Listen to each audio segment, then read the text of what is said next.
Hi, I'm having problems with, I don't know why, but I'm having a lot of problems with YouTube. I don't know what the problem is because I started out on YouTube.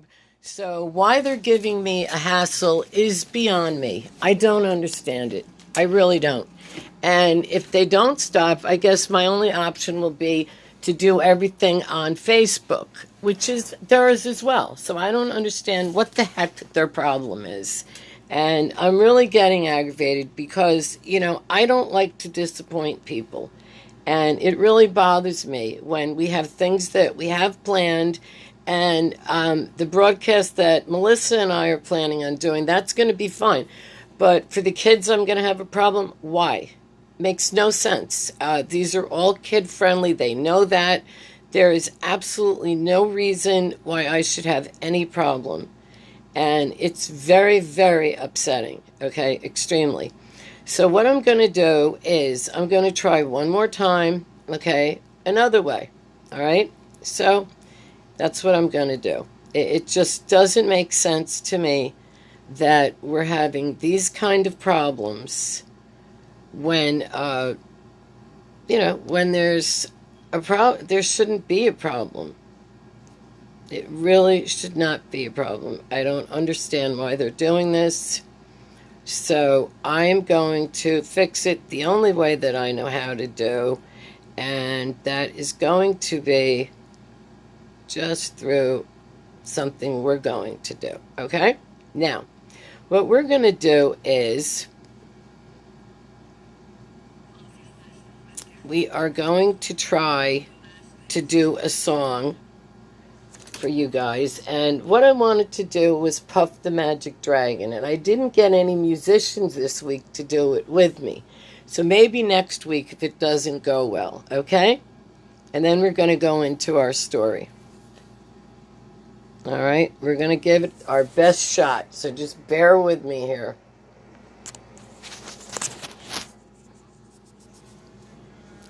Okay, goes Puff the Magic Dragon lived by the sea and frolicked in the autumn mist in a land called Honolulu. Puff the Magic Dragon lived by the sea and frolicked in the autumn mist in a land called Honolulu. Together they would travel on a boat with billow sails.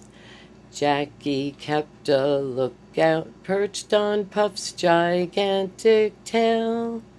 Noble kings and princes would bow whene'er they came. Pirate ships would lower their flags when Puff roared out his name. Oh, Puff the Magic Dragon lived by the sea and frolicked in the autumn mist in a land called Honolulu. Puff the Magic Dragon lived by the sea and frolicked in the autumn mist in a land called Honolulu. A dragon lives forever, but not so little boys. Painted wings and giant things make way for other toys. One gray night it happened, Jackie Paper came no more, and Puff that mighty dragon, he ceased his fearless roar. His head was bent in sorrow. His tail was, I can't remember it all, I'm sorry. Without his lifelong friend, Puff could not be brave. So Puff that mighty dragon sadly slipped into his cave.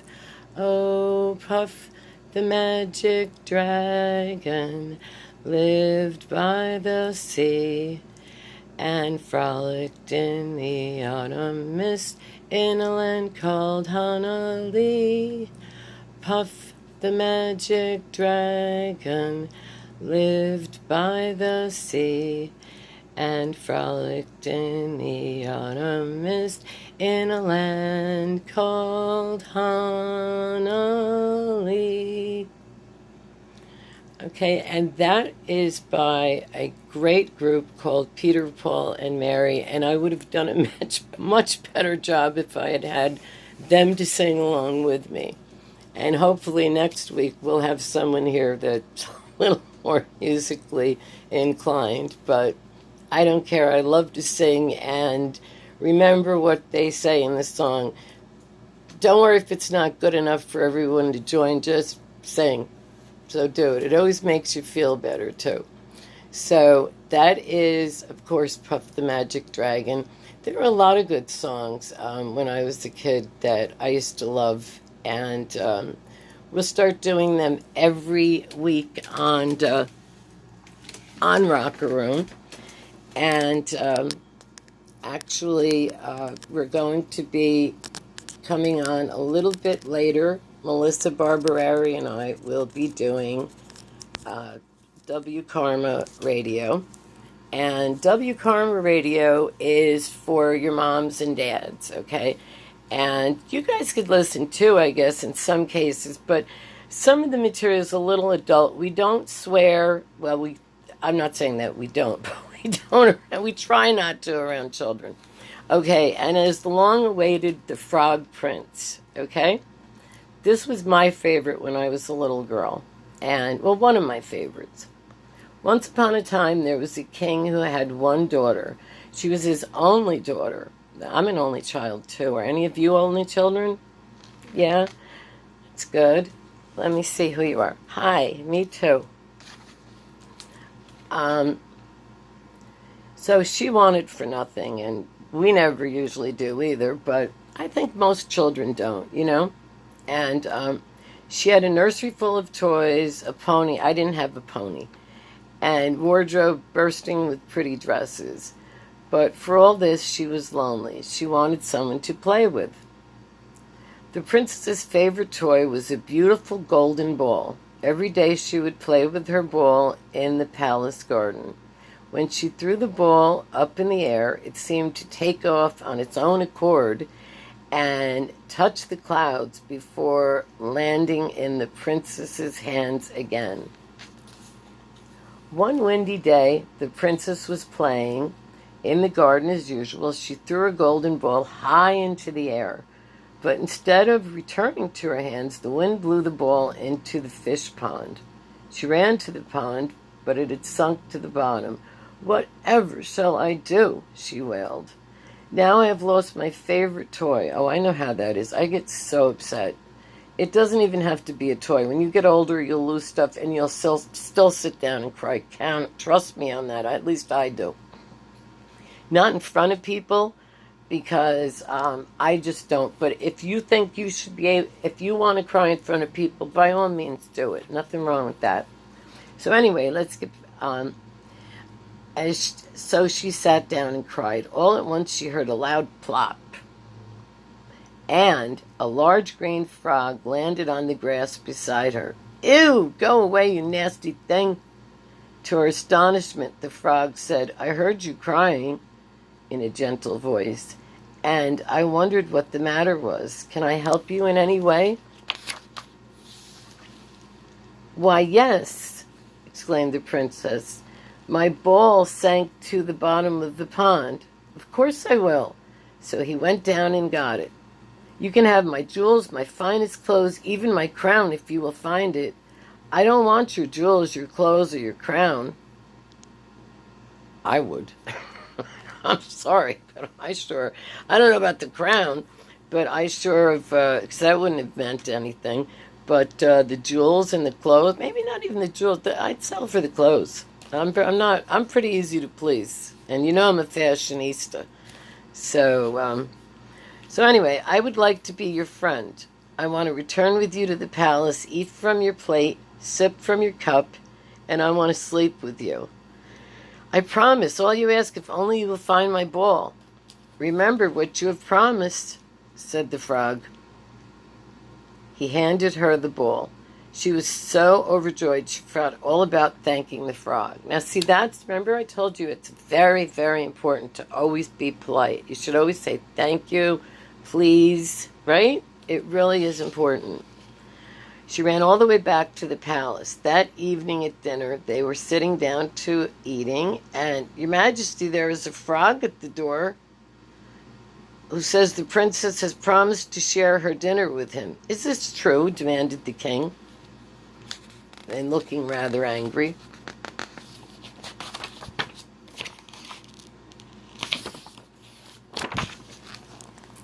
Yes, it is, and she told him the whole story. When a promise is made, it must be kept, my girl, said the king. You must ask the frog to dine with you. See? That's important. I always made my kids keep their promises, too. And I don't know if they were always thrilled about it, but they did. And I always did, too. But then I'm an old soul, and I didn't have to be told a lot of things. I was very, very sympathetic, and I had a lot of empathy for people. And I know, shut up and keep reading. Okay. So, presently the frog hopped into the great hall, and round to where the princess was sitting. With a great leap, he was up to the table beside her. She stifled a scream. Now, what that means is like, you promised to let me eat from your golden plate, said the frog. The princess felt quite sick and pushed the plate away. Then, to her horror, the frog slipped his long tongue into her golden cup and drank every drop. It's what you promised, he reminded her. When he had finished, the frog stretched his long green limbs, yawned. Now I feel quite sleepy. Please take me to your room. Do I have to? The princess pleaded with her father. Yes, you do. The frog helped you when you were in need, and you made him a promise. Wouldn't it be nice if it were like that in courts? Wow. Or in anything like that. Business, anything. Yeah, fat chance on that. Well, who knows? So anyway, it's not supposed to be political, so let's get back to this, okay? So the princess carried the frog to her bedroom, but as they reached the door, she said, my bedroom's very warm. I'm sure you'd be more comfortable out here where it's cool. But as she opened the bedroom door, the frog leapt from her hand and landed on her bed, just like my cats do, except they don't land on my hand. You promised that I could sleep on a silk cushion next to your bed. Yes, yes, of course. She called to her maid to bring a cushion. Frog jumped onto the cushion and looked as though he were going to sleep. Good, thought the princess. He's forgotten about my final promise. But just as she was about to get into the bed, he opened his eyes. What about my goodnight kiss? Oh, woe is me. Now that feeling I know, because as all girls know, you have to kiss a lot of frogs, huh? Thought the princess as she closed her eyes and pursed her lips and toward the frog's cold and clammy face and kissed him. Open your eyes, said a voice that didn't sound a bit like the frog's. She opened her eyes, and there, standing before her, was a prince. The princess stood there, dumbstruck in amazement. Thank you, said the prince. You have broken a spell cast upon me by a wicked witch. Now here's another thing. They're not all wicked. Okay? And not all people that don't look like witches are all nice. All right? So books can be deceiving. All right? She turned me into a frog and said the spell would only be broken if a princess would eat with me, sleep beside me, and kiss me. They ran to tell the king what had happened. He was delighted and said, You may live in the palace from now on, for my daughter needs a friend. And indeed, the prince and princess became the best of friends and she was never lonely again. He taught her to play soccer with the golden ball, and she taught him to ride her pony. One day, many years later, can you guess? They were married and had lots of children. And do you know their children were particularly good at leaping? And that's the end. Well, I liked it. I hope you enjoyed it, and I hope you enjoyed singing Puff the Magic Dragon. We're going to do this every week. If there's any songs that you would like to sing, you let me know. You can have your mom and dad come right here and publish request on W Karma Radio on YouTube, and you can they can subscribe, and you have 24/7 access to everything here. Videos, music playlists, everything. Okay? And pretty soon we're going to have a lot of cool guests. As a matter of fact, we are going to have Catwoman here one day. She's going to be on our radio show, but I'm sure if we're really nice, we can get her to make an appearance for you guys as well. Okay? Yes, Catwoman, really. And I'm real excited, because I was really a big fan of Batman. What do I mean? Was. I still am. And of Catwoman. And Batman always liked Catwoman. Always. And I kind of think it was mutual. What do you guys think? You can tell me that next week. But anyway, your parents can subscribe on YouTube. Okay? And then on W Karma Radio later on this evening, for your parents, we have the Gratefully Dead News Hour at, I'm not sure if it's 8 or 9, but I will double check for you. And Melissa Barberari, and I hopefully will go on tonight.